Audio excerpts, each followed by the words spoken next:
ઠાકોર જણાવતા કહે છે કે સરકાર કેમ આવા મુદ્દાઓ પર મૌન બનીને બેસી રહી છે, આ ખરેખર અયોગ્ય છે, લોકોને ન્યાય નથી મળી રહ્યો।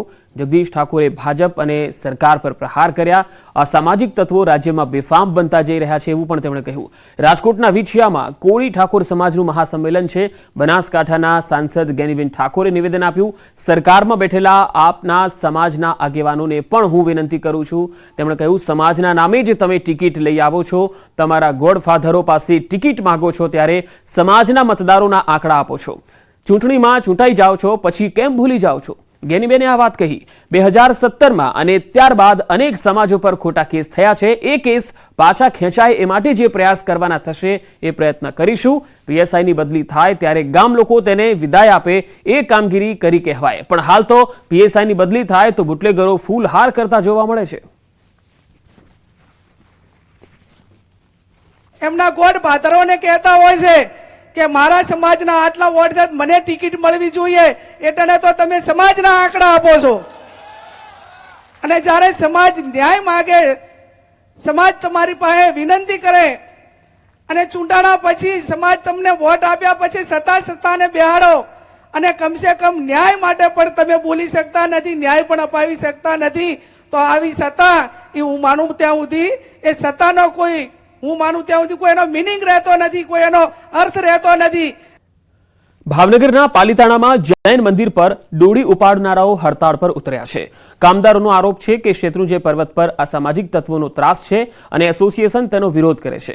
આવા તત્વો કામદારોને પરેશાન કરે છે। જૈન સંઘથી તેમને કોઈ વાંધો નથી, પરંતુ કેટલાક તત્વોની હેરાનગતિનો વિરોધ છે। જ્યાં સુધી આ સમસ્યાનો ઉકેલ નહીં આવે ત્યાં સુધી હડતાળ રહેશે તેવી ચીમકી પણ આપી। ફાગણ સુદ તેરસ નજીક છે તેવા સમયે આ હડતાળની જાહેરાત કરાઈ। એક અસામાજિક તત્વો દ્વારા ખોટી રીતે હેરાનગતિ કરવામાં, ડોળી કામદારો માટે ખોટી રીતે ફરિયાદો કરવામાં આવે છે, એના સાગરીતો દ્વારા કરવામાં આવે ખોટી રીતે, અને ખોટી રીતે એમને બદનામ કરવામાં આવે। ડોળી એસોસિએશનને અને ડોળી કામદારોને બદનામ કરવાનું કામ ચાલી રહ્યું છે। ડોળી લેબર યુનિયન સ્વતંત્ર છે અને સ્વતંત્ર રહેવું જોઈએ। આ ત્રીજો કોઈ પક્ષ આની અંદર દખલગીરી ન કરવો જોઈએ। અમારા જે ડોળીવાળા છે એ ડોળી બાંધે છે, એમાં કોઈ વચ્ચે ન પડવું જોઈએ, કોઈ એજન્ટ તરીકે બીજો વ્યક્તિ કામ ન કરવો જોઈએ અને સ્વતંત્ર ડોળીવાળા છે સ્વતંત્ર રહેવા જોઈએ, કોઈની હાથ હેઠળ ન રહેવા જોઈએ, એ અમારી ખાસ માંગ છે। અમે ડોળી કરીને નક્કી કરીને આવી તો એ ભાઈ આવે છે આડા, લાયસન્સ અમારું દીધેલું હોય બરાબર, 5000માં ડોળી નક્કી કરી હોય અને એ ભાઈ આવીને યાત્રિકમાં એમ કે તમે કેટલા પૈસા નક્કી કર્યા, તો યાત્રિક કે 5000 રૂપિયા કર્યા છે। તો યાત્રિકને શું કે અમે સસ્તામાં નક્કી કરાવી, 3000માં એનું કાર્ડ પાછું આપી દો। એટલે અમારી એવી માંગ છે એ ભાઈને દૂર કરવાના છે, ત્યાં સુધી આ હડતાળ રહેશે। આણંદના કહાનવાડી ગામમાં જમીનને લઈને વિવાદ ઉભો થયો છે। ગામની 237 વીઘા જેટલી સરકારી જમીન રાજકોટના ગુરુકુળને આપવામાં આવી છે, જેને લઈ ગામ લોકોએ વિરોધ નોંધાવી જિલ્લા કલેક્ટરને રજૂઆત કરી। ગામ લોકોનું કહેવું છે કે પૂરની પરિસ્થિતિમાં આ સ્થળ અમારું આશ્રય સ્થાન છે, જો ત્યાં બાંધકામ થશે તો અમે પૂરની પરિસ્થિતિમાં શું કરીશું? આ જમીન અમને વિશ્વાસમાં લીધા વગર ફાળવી દેવાઈ છે। અમારા ગામમાં શિક્ષણની વ્યવસ્થા છે, અમારે ગુરુકુળની જરૂર નથી। જો આ નિર્ણય પાછો ખેંચવામાં નહીં આવે તો ગાંધી ચિંધ્યા માર્ગે આંદોલનની ચીમકી આપી। આ અંગે કલેક્ટર દ્વારા સરકારમાં રજૂઆતની ખાતરી અપાઈ છે। સાથે જ સાંસદ મિતેશ પટેલે જણાવ્યું છે કે જમીન સરકારી છે, બધા નિયમ અને ધારાધોરણ અનુસાર અપાઈ છે। તેમ છતાં સંચાલકો પાસે તાલુકાના બાળકોને પ્રાથમિકતા આપવાની ખાતરી પણ લેવાઈ છે। અહીં ગુરુકુળ સંકુલ આવવાથી રોજગારી વધશે। આ મુદ્દે જો ગ્રામજનો તેમને બોલાવશે તો તેઓ ચોક્કસપણે ગ્રામજનોને સમજાવવા માટે જશે।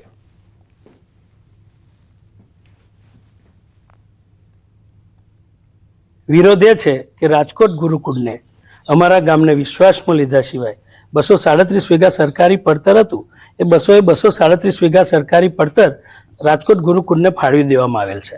જ્યારે એ સ્વામીઓ અહીંયા મહેસૂલની 5 ફળાવા આવ્યા ત્યારે ગામમાં જાણ થઈ, પણ અમારું ગામ એટલું સક્ષમ છે, બાલ મંદિરથી યુનિવર્સિટીની કોલેજો સુધીનું અમારા ગામમાં જ ભણતર છે। અમે કલેક્ટર સાહેબને પણ રજૂઆત કરી અને આ 10મી તારીખે સાધારણ સભા બોલાવી અને અમે સરકારશ્રી સુધી રજૂઆત કરીશું।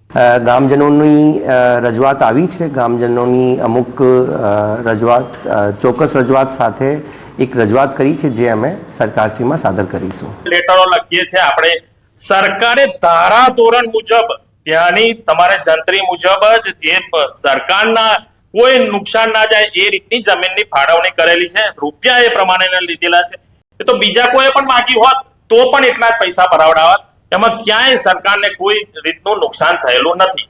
જો ગ્રામજનો મને બોલાવશે અને વાત કરવા, ટોપિક કરવા માટે, આની પર ચર્ચા કરવા માટે એ લોકોનો મને બોલાવવામાં આવશે તો હું જરૂરથી ત્યાં જઈશ, એમને સમજાવવાનો પ્રયત્ન કરીશ. દ્વારકાના મણિપુર હાબરડી ગામે ખેડૂતની હત્યા કરી દેવાઈ. વીરા દેવસિંહ કરમૂર નામનો ખેડૂત પોતાની વાડીએ ખાટલા પર સૂતો હતો ત્યારે અજાણ્યા શખ્સો દ્વારા હત્યા કરી દેવાઈ. ખેડૂત સૂતો હતો તે સમયે મોઢું દબાવી મોત નિપજાવ્યું. પોસ્ટમોર્ટમમાં સામે આવતા કલ્યાણપુર પોલીસે ગુનો દાખલ કરી વધુ તપાસ હાથ ધરી.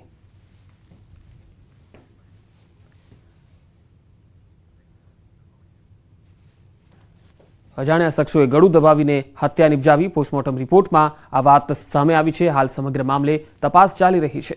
મણિપુર હાબરડી ગામના આ ખેડૂતની હત્યા કરવામાં આવી.